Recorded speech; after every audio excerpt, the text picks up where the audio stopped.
you're probably 100%, 120% right now. Since you brought it up, you have a lot of information based on your own documentation, your own filming, the rest of the people you work with. Um, can you take a few minutes or a moment, however long you need, and tell this connection you just brought up? The sex trafficking, children, and these NGOs and the border situation. Well, give you a micro look at what's happening since the Biden regime took office. Uh, we've had over a total of over 400,000 unaccompanied alien children. They're called UACs, children that have entered our country without any parents or any guardians. Imagine that, 500,000 children, 17 and under.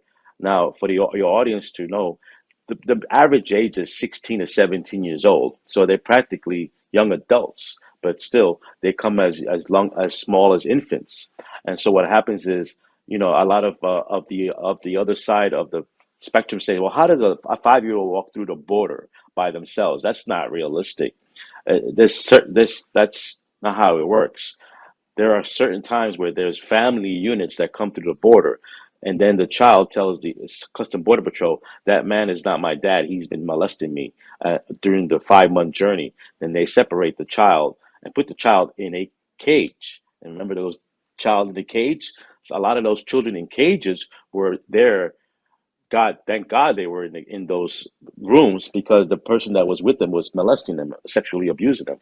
So that's number one. Okay. And number two, a lot of these children that come to the border by themselves, they've been dropped at the border by the Mexican cartel with a pin, with an address and a phone number, a pin. Call this number, a sponsor. 90% of sponsors that are pick up these children are illegal aliens. 90%. So, and those illegal aliens are working with the cartel. And so that's another part of these children that are being held by the government.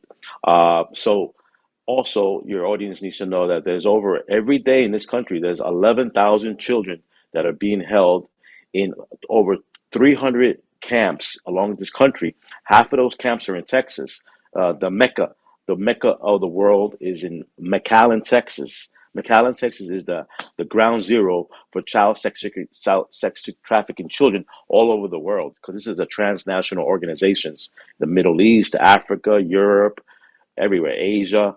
So that's what's happening. We have children that are being sex trafficked, and the government, our U.S. government, are facilitating it, and it's being funded by you, the taxpayer. Heartbreaking.